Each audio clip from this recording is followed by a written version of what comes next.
Hello and welcome to this Edwardian inspired Christmas video. I know I'm cutting it a bit close to Christmas and I do apologize for that, but this month I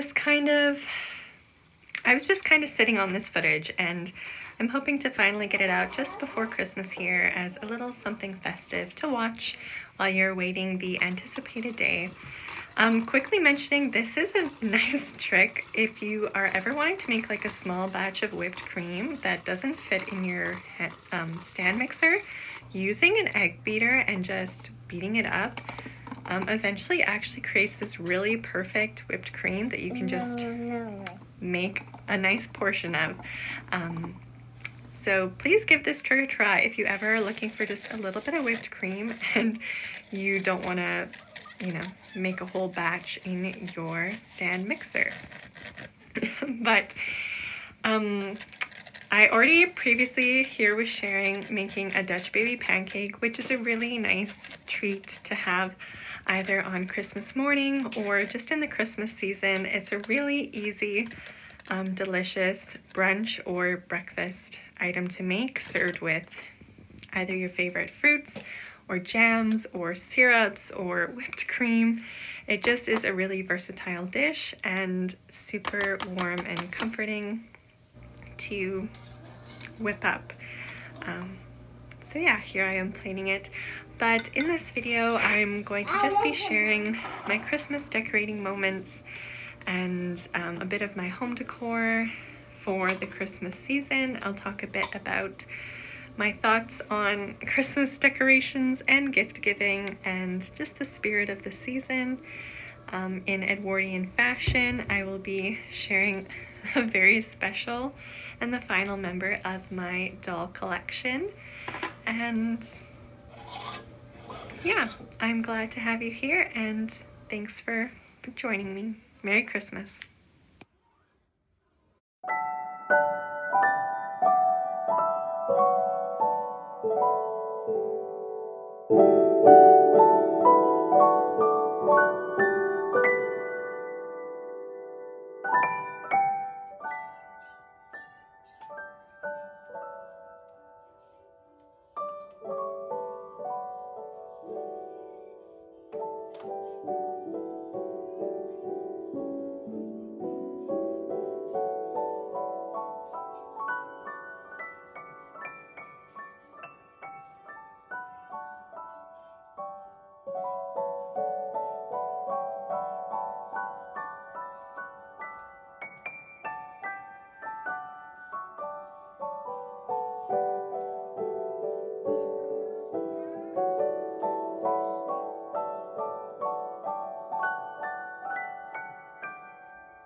So as I continue decorating in my living room and doing my Christmas tree, I just want to talk a little bit about Christmas decorating, Christmas gift giving, and kind of where I feel I've landed on my thoughts on all of it. I know it seemed like there was a lot of discussion this year around kind of like themed Christmas and people who would decorate in a certain style, but then next year it's suddenly out of style. And I've come over the past few years in like building up my home to just believe that the best way to decorate, whether it's for your everyday home or for a holiday, is the way that makes you feel the best, but also the way that doesn't bring any stress or burden to those that you love. Here, I'm just quickly going to note, I picked up some of the cutest secondhand ornaments this year. I found a few different kind of grab bags at my local thrift store. This one had like clay ornaments. I also like to hang candy canes on my tree. I feel it's very kind of traditional. I have a very like natural inspired tree. I try to keep my decor very simple and very stress-free, because I know as a child, like Christmas could bring a lot of stress, like with the expectation of decorating and the fancy breakable ornaments on the tree.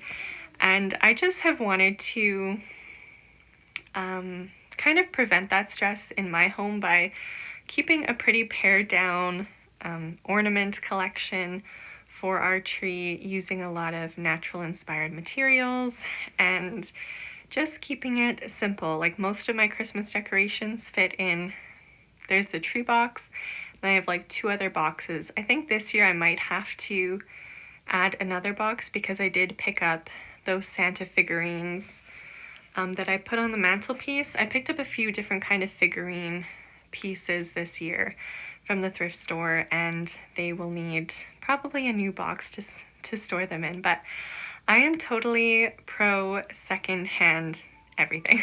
If you've came and visited my house, it is probably 98% secondhand items. I just wholeheartedly believe that you can create a beautiful home with pieces that have already had a life and had somebody who loved them before you. And I think it's also better for our environment, and it's also good for our children to know that not everything has to be brand new. And like for my daughter this year, I've only bought in her some secondhand toys and books, very minimal in fact, and I did buy her some new undergarments because that can be new. But I just think, like, I remember reading The Little House on the Prairie, A Little House in the Big Woods book, and how they're in the Christmas chapter, the girls are gifted literally a peppermint stick and an orange, and I think they each got a pair of mittens. And then Laura, of course, she was the youngest, I think, at the time, besides maybe the baby. She was also gifted a doll, which was like the most amazing thing ever. But these children were so happy to receive just these few special items. And like we are surrounded, we are so mass produced these days that everything is so easy to come by. Sorry, I'm just gonna drop. This here is this garland that I crocheted last year to look kind of like snowflakes. They kind of look like stars too. But it was a really fun kind of winter project, and I just like to hang it up. But and here I am making some cinnamon rolls, which are always a nice treat during the holiday season. But yeah, my point is that I heard a lot of things this year. There was the whole Ralph Lauren Christmas trend. I saw a lot about Little Women Christmas, and even in me making this video, like, it's important to just keep a peaceful environment, to keep within your budget, to make or think of thoughtful gifts for people that, you know, whether you made them with your hands or you think that it's a special gift for somebody. I'm aiming to keep Christmas a joyful time and a peaceful time, and by having just simple decorations, prioritizing simple traditions that we can like replicate every year for our children, makes it a really enjoyable time. And after the cinnamon buns, I think No, I think I go back to decorating after this.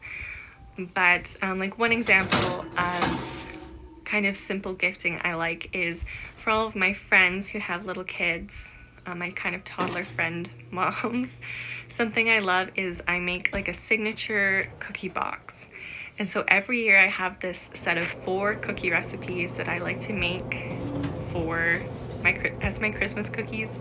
And then we go around and we deliver those to our friends as our little Christmas gift to them. Something edible, something consumable. They're not permanent objects that we're potentially burdening somebody with. Just a delicious way to say, I see you, I think of you, and I love you, because that's the whole reason that we're giving gifts, is because we love these people and just want to show them how much we care. But this has been a bit of a rambly rant. These cinnamon buns were so delicious, by the way.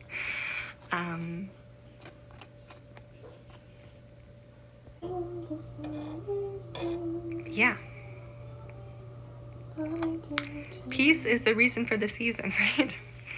And that is just what I'm hoping to emulate and inspire with this kind of simple decor.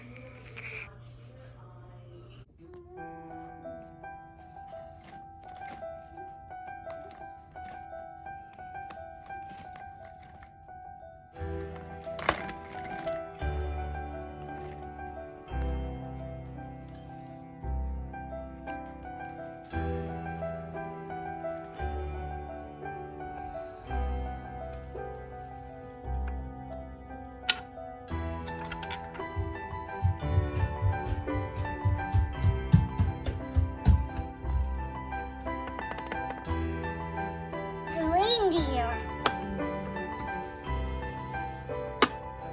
And that's something.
So here are just a few short clips of us preparing one of the cookie recipes.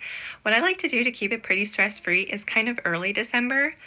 I'll pick a day and we'll make one cookie recipe and then we freeze them. And just on like 4 separate days, we make cookie recipes. We have them all ready in the freezer. And then here, when it's time to get ready to deliver them, I just pull them out, I bake them. They all bake for like 10 minutes at 350. And then we get to deliver them nice and fresh. So I will list them down below, but I don't think I can link because I don't have enough people to link. But in my signature cookie box, we do a chocolate Nutella filled cookie. We do a sprinkle like funfetti sugar cookie. We do a French butter cookie, and we do a Lebkuchen, which is a German type of gingerbread. So there is a shot of kind of all of the cookies when they're finally ready, and then I just package them up in a little festive bag and we can deliver them to our friends. But yeah, those are just my favorite recipes to do, but it's really fun if you personalize it and pick ones that your family loves, and then you can share that with your friends every season.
So hello and welcome to my sewing room. This is the place where I do my projects and where I film this video and where I keep my dolls in my small doll collection.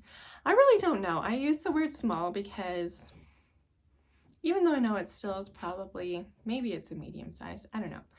I have 12 official girls. I do. And it is hard to believe that in this segment, I'm going to be sharing my last official girl with you all. I can't believe that I've come this far and I've made all these videos and yeah, cozy up. I've got my mug of hot chocolate with some marshmallows. We were just outside playing in the snow. It's like just about 0 degrees today, so it's perfect snowman and snowball snow. So we were out there having some fun, throwing snowballs, getting that bit of that rosy glow that honestly I really like in winter. You get kind of like pale, but you get rosy at the same time because of the combination of the winter conditions. And yes, so if you couldn't guess by the theming of this video being Edwardian Christmas, old-fashioned Christmas, the star of today's video is going to be my Samantha doll.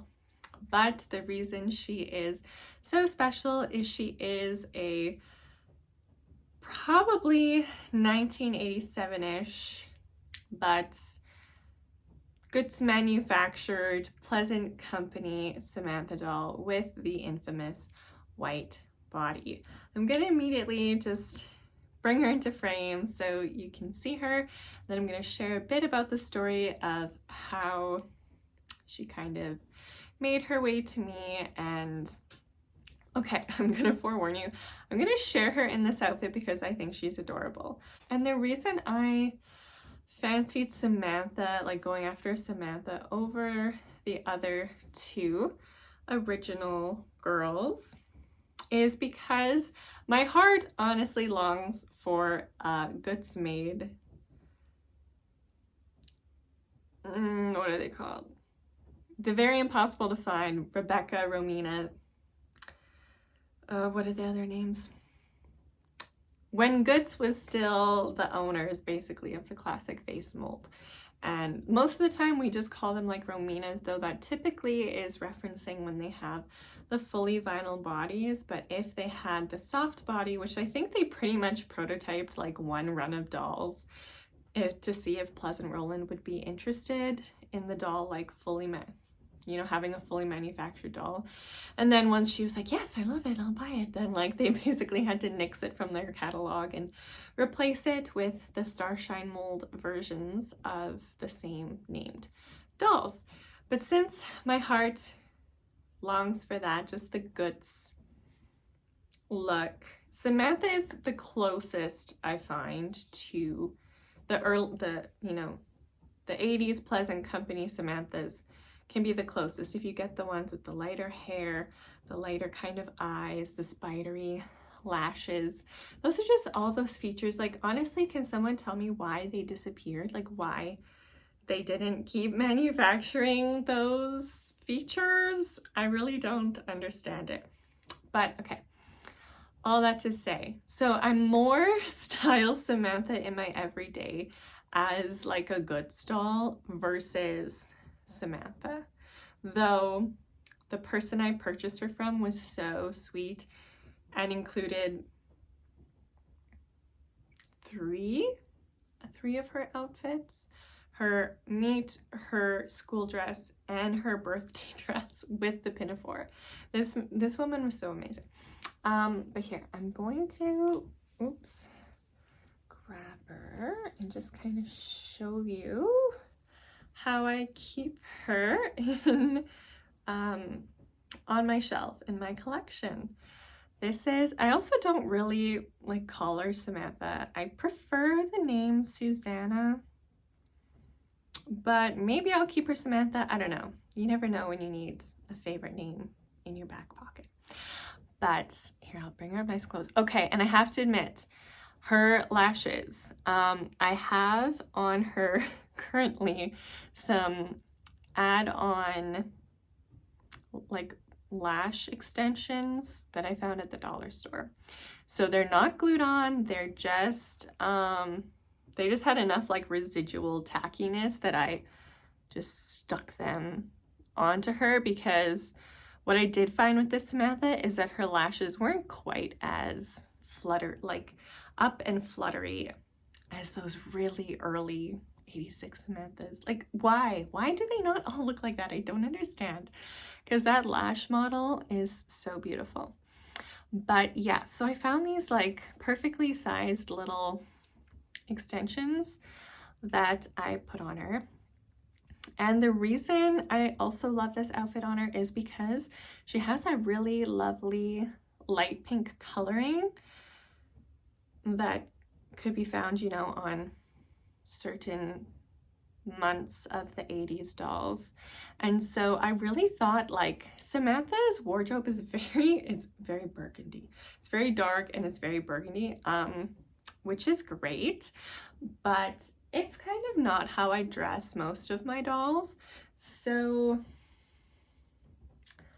I opted to make her this pink gingham dress, as it was inspired by a goods manufactured dress I had seen on a different doll. Here, she's got this little kitty cat toy that I found in like my old bin of kids' toys. And she's got her little purse, and she's got just some off-brand pink Mary Janes. But I think this outfit is honestly absolutely darling on her.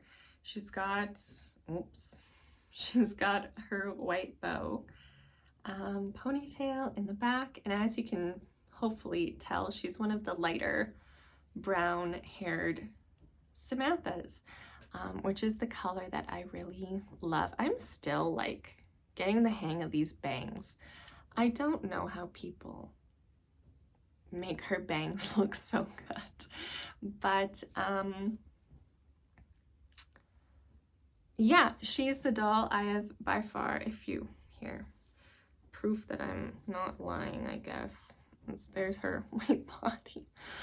But I'm sure you could tell by the other features that she is like an older doll. Her kind of chunkier, like their arms are like slightly, I feel, fatter on these early dolls. But yeah, she's definitely the doll I probably paid the most for, though still considering what they usually sell for, and with like then Canadian, what's the word, conversion, I did get probably a very good deal on her, I think. Plus, you know, in also in light of the fact that the lady like included 3 of her outfits, 3 like Pleasant Company outfits. So like, yeah, she really was, you know, a good, she's my most expensive, but considering like what I was looking at for prices if I bought on eBay, this like I bought through a private sale with a person. It was a good price. How is this 9 minutes? I'm sorry, I never know like why it seems to add up so fast to talking. I'm probably gonna have to cut out a ton of this. But here's Samantha. She's our Edwardian girly, even though she's not dressed like it. And I'm gonna be putting her in her Christmassy outfits that she's more on theme. But I just think she's too cute in this outfit not to show her as she is. And yeah, this is my final girl. This is number 12. I can't believe it. So cheers.